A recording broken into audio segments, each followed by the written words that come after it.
Alright, it's time for another edition of our Klub Outside Q&A Roundup series.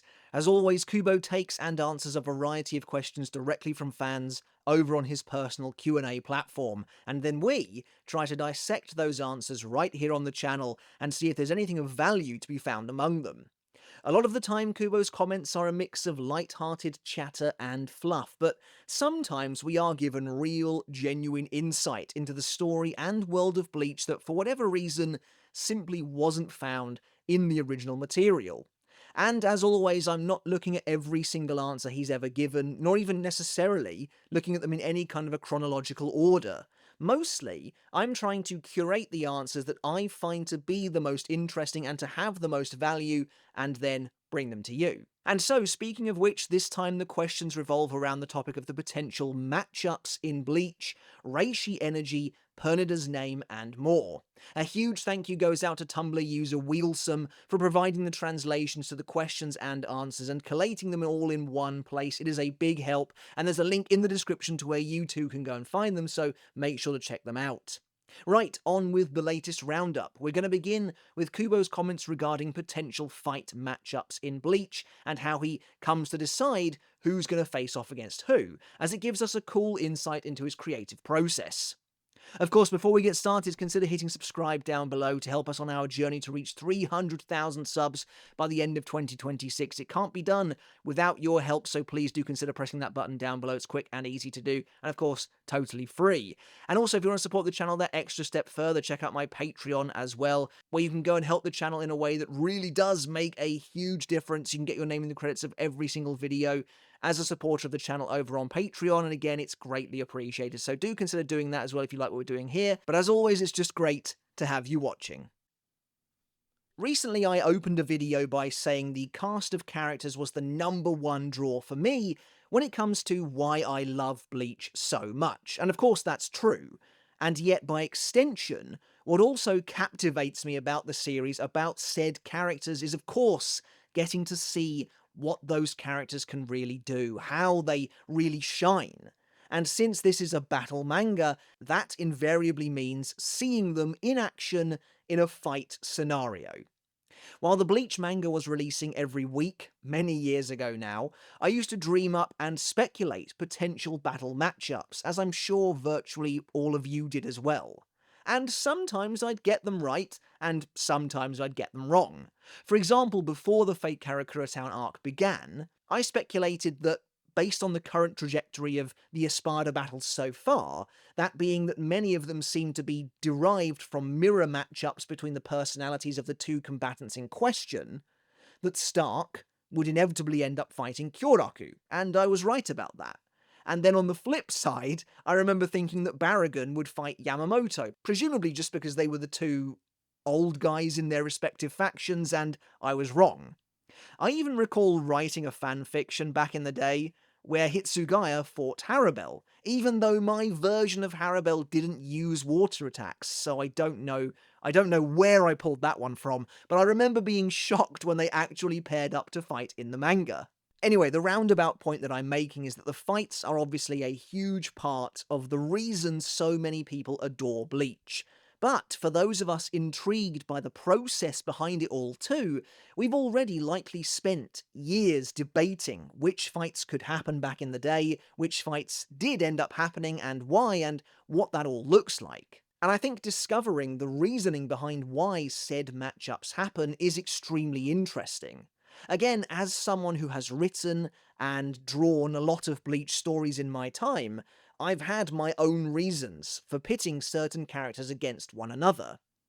For example, I once drew a version of Tsukishima versus Asnod, and that matchup made sense to me not just for the Byakuya connection, though that was a part of it, but also because Tsukishima gave me an avenue to explore a potential backstory for Asnod, so there is a fair bit that goes into this kind of thing. And anyway, Kubo has asked the following question, which reads, Bleach has many captivating battle scenes, but were the matchups already decided at the stage when the characters were created? Are there any matchups that were not originally planned, but ended up happening?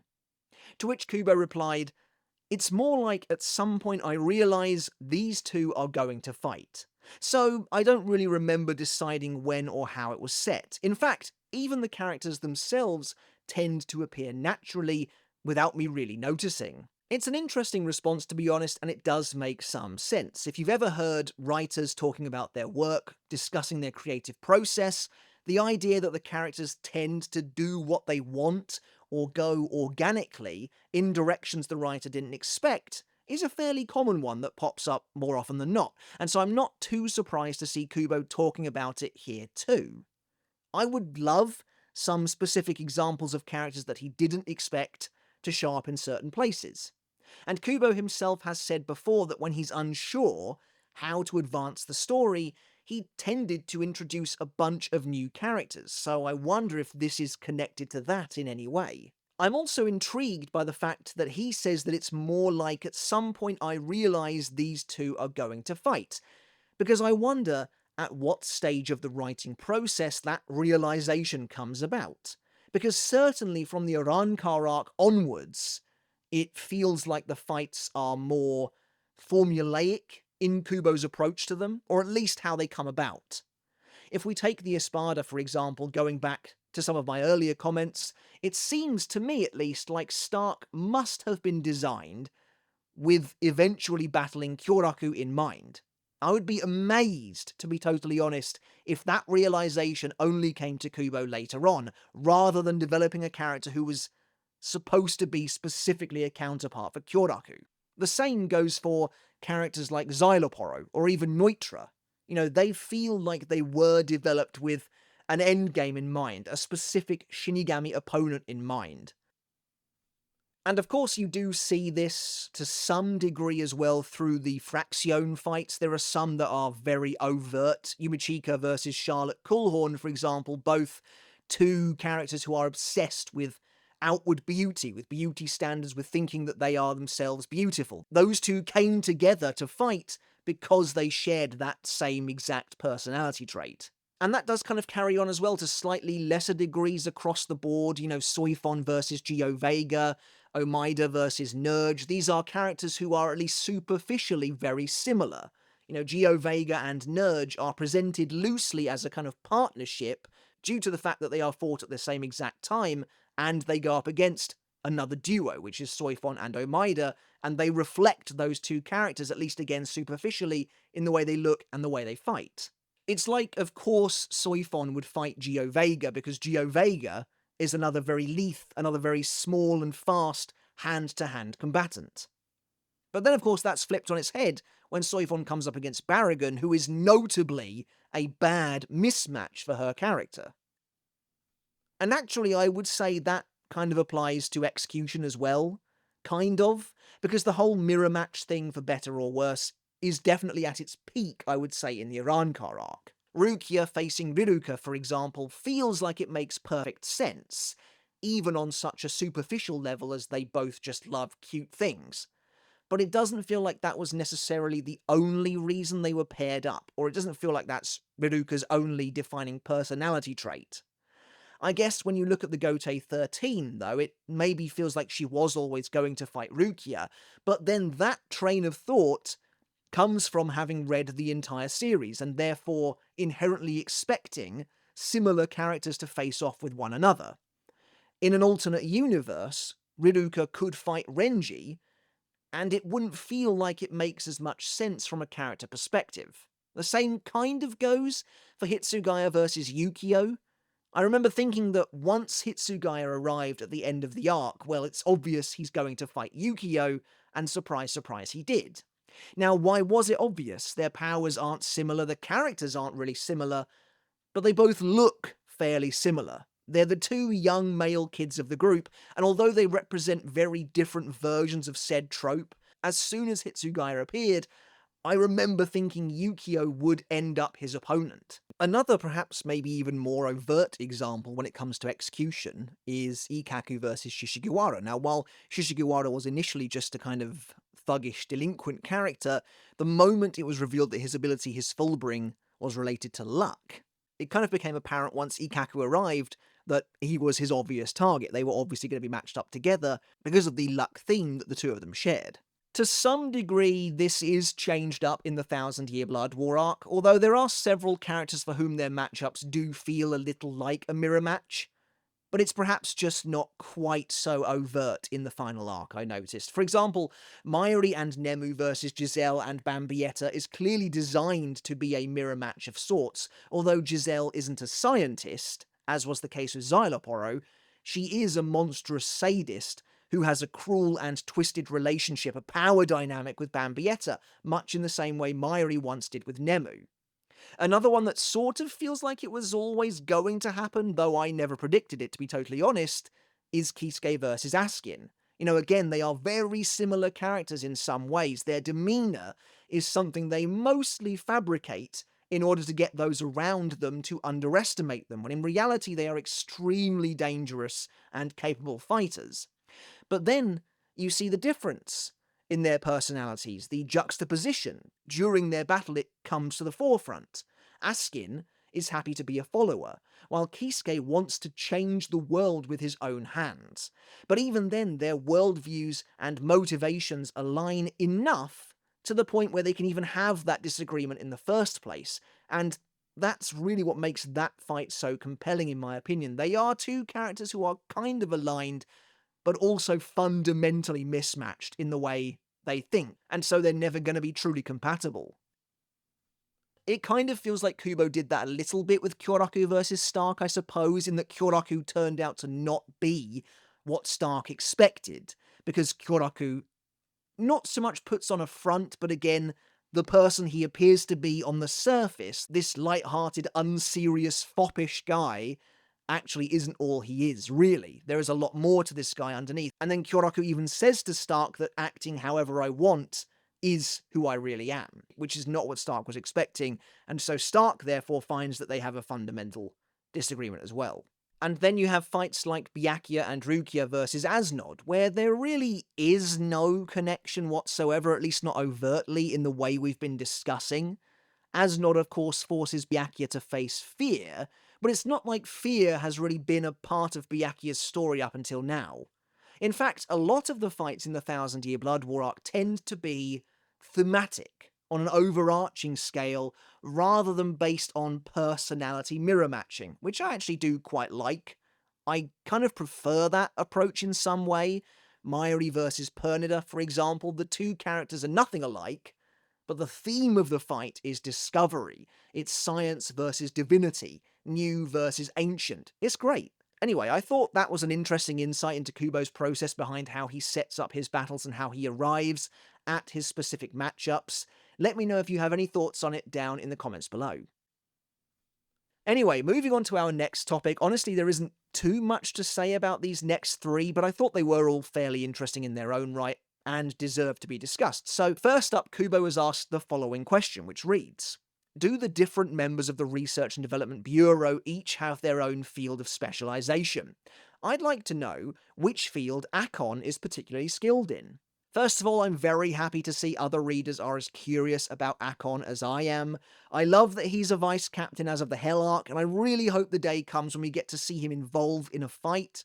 Kubo seems to genuinely like this guy as well as of the Thousand Year Blood War arc, so if the Hell Arc ever happens, I imagine we probably will. Anyway, Kubo replied by saying, Reishi no Gaku, Reishi Energy Science, a field that deals with converting spiritual particles, Reishi, into energy, as well as developing devices that operate using that energy. So this is honestly pretty cool. In typical Kubo fashion, he kind of skipped over the first part of the question, but also kind of answered it anyway, by essentially confirming what I assume is meant to be Akon's specialization, thereby confirming that they do have individual specializations, I guess. Either way, the more interesting part is the confirmation of the existence of Reishi no Gaku. Yes, another piece of terminology to add to the list, and one that actually makes a ton of sense behind the scenes. Although there seemingly isn't much in the Soul Society that would necessarily use energy, produced energy like this, we know for a fact that the Research and Development Department itself is full of more modern technology and equipment that runs on, well, what I guess we used to assume was some form of electricity, somehow, but no, I suppose we can assume for now that it all runs on this Reishi energy, which is produced or converted thanks to this scientific field, or the scientific field at the very least studies the conversion of this energy. Does that mean that Akon himself is responsible for producing said energy, or just that he knows a lot about the process? Presumably it's this same energy that runs the Soul Society's mobile phones, communicators, and as of the Hell Arc, TVs too. It's pretty cool that they're able to convert Reishi into energy, so essentially spiritual matter, the very same matter that literally makes up the world of the Soul Society itself. And it makes me wonder what the limitations are of this science, if any. I also can't help but wonder if Akon has incorporated Reishi no Gaku into his Zanpakuto as well. I always theorized Akon having some kind of a modular Zanpakuto, one that can be broken down and used in various different tangible ways, so we'll have to see if anything comes of this in the future. Up next, we have some much-needed lore on the left arm of the Soul King, Pernida Pankajaz, a character that I would love to get some kind of an expansive backstory on. Thankfully, the anime has already delivered a little bit, showing us how Yhwach came into possession of the left arm in the first place, but this next piece of information goes a small step further still, with Kubo being asked the following. Was the name Pernida given by His Majesty Yhwach? To which Kubo replied, Pernida gave itself that name. This is quite interesting to me for a number of reasons. Firstly, Pernida's ability to communicate has always been depicted a little weirdly, specifically in the character's earlier appearances where it seems as though Kubo hadn't fully decided on the route the Sternritter was going to take yet, or the character was going to undergo yet. During Pernida's first appearance, it could only communicate seemingly by exhaling air from underneath its hood and speaking in what seemed like a muffled muttering at best. Interestingly though, despite whatever it was saying being apparently incomprehensible both to we the reader and Senjumaru in the moment, despite her being right there, Liege apparently has no issues understanding Pernida, revealing to Senjumaru exactly what Pernida was apparently trying to say. Now I actually wonder if this is meant to be taken literally, I always assumed it was, or if Liege is kind of just projecting on behalf of Pernida in that moment. Because I think it's totally plausible that Pernida can't speak at all while sealed, and it's making those kind of strained, muffled noises because it's trying to talk, but it's locked down. And we see it break those chains at the start of its battle with Mayuri, thus allowing it to grow, evolve, and eventually speak for itself, pretty quickly after doing so. And I'm assuming these chains were placed on it by Yhwach since it doesn't appear to be restricted in any way while in Ichibe's possession, before then being taken by Yhwach. So, when was Pernida capable of speech enough to give itself a name? Does it need to be capable of speech to do that, or could it have just thought of a name for itself? However, having said that, Yhwach clearly knows its name, because he calls it by its name during the battle for the Royal Palace. Also, a part of me always assumed that Pernida only gained the ability to use speech during its battle with Mayuri, due to how rudimentary its speech actually starts out. And again, it only begins talking after freeing itself from its chains. Once it does so, it starts speaking only in stunted sentences, barely one word at a time, and can really only repeat its name. Of course, its speech improves rapidly as it begins to evolve and the fight progresses. So this is interesting. We're making a lot of assumptions here, but it seems likely that Ichibe took the left arm of progression for himself when he found the remains of Reo. We know the right arm of stillness was lost, it literally fell from heaven and landed in the Rukongai, but Ichibe clearly swiped this arm and took it into himself. It's also telling that Pernida admits it basically can't understand Mayuri at all, and it's not like Mayuri is saying anything particularly complicated here. Ikkaku and Yumachika kind of joke that they can never understand Mayuri either, but that is a joke about his scientific terminology. Right now he's not saying anything that weird. So again, it kind of feels like we're supposed to be watching Pernida learn to speak and to understand speech in real time. So then we have to ask, why Pernida? Why the name Pernida Pankajaz? Where does that come from? Did the left arm just make it up at some point and roll with it. It makes sense though why it would be so adamant that Mayuri call it by its actual name, especially if it came up with it. This is what I mean though when I say that we need more information on the Pernida timeline, and by extension the Soul King timeline. After Ichibei left his meeting with Yhwach 1,000 years ago, what did Yhwach do with Pernida in the short term? He obviously separated himself from the left arm at some point, but then what happened? At what point did Yhwach administer this sealing chain, if it was even him? I mean, it makes sense to assume that the left arm was sealed once it's separated from the Soul King, and we know that the right arm has a seal as well. But the fact that the left arm doesn't appear to be sealed when Ichibei uses it is kind of odd, and also I feel like out of principle Yhwach would break the seal on the left arm once he came into control of it if he didn't put it there in the first place. Pernida also says that it has always been a Quincy. So does that mean it only gained sentience upon being separated from Yhwach? Now honestly, that would make a lot of sense to me. I doubt the Soul King's limbs gained sentience immediately after separation. That seems like a process that might have taken some time, potentially considerable time, and if Ichibei did indeed snatch up the left arm immediately, then it never got the chance to become its own thing until Yhwach presumably set it aside. Now, the next question is, why did Yhwach separate himself from the left arm in the first place? It feels like that would have been an invaluable tool, but there are at least a couple of credible reasons in my opinion. Was it because it disgusted him? It reminded him of what had become of his father? Or was it because he was trying to reawaken the Almighty, which was sealed in the first place due to his father's power overriding his own when he stole the arm back? So many questions, so little time. Either way, I'll never say no to more Soul King lore. And then finally, we've got a fairly quick topic to end things off on, with Kubo being asked the following question. Meninas gives off a strong youngest sibling vibe, but is that really the case? To which Kubo replied, Meninas never had any family, so it's not really possible to know. Oh look, more Sternritter lore, I will take it. Sadly, I can't say I'm that fascinated by Meninas generally, but it is nice to get all the same. Now, I'm not really sure what it is about Meninas that gives off a youngest sibling vibe, maybe the fact that she's kind of quiet, but Kubo flat out saying that Meninas never had any family is quite interesting to me. There was this idea for a while that the character was meant to be like devoid of emotion, I think, but that never really panned out in my opinion. I guess it could be related to her upbringing or lack thereof, but again, we don't know.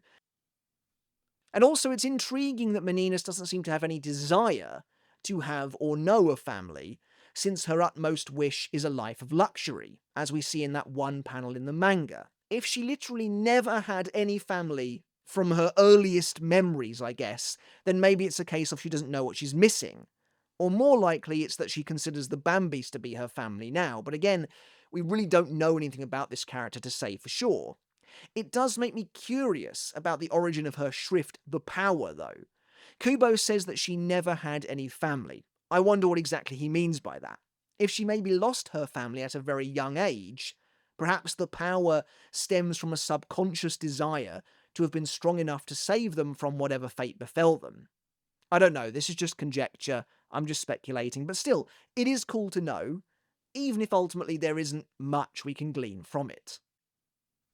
Alright, but that's it for today's video, the latest edition of our Klub Outside Q&A Roundup series. As always, I hope you enjoyed it, and I hope you took something of value away from it as well. Not the longest one this time, but still 4 intriguing topics in their own right. I'd love to get your thoughts down in the comments below. How you feel about Kubo's process for deciding his fight matchups, arguably the most important thing in Bleach, so it's a pretty, crucial process.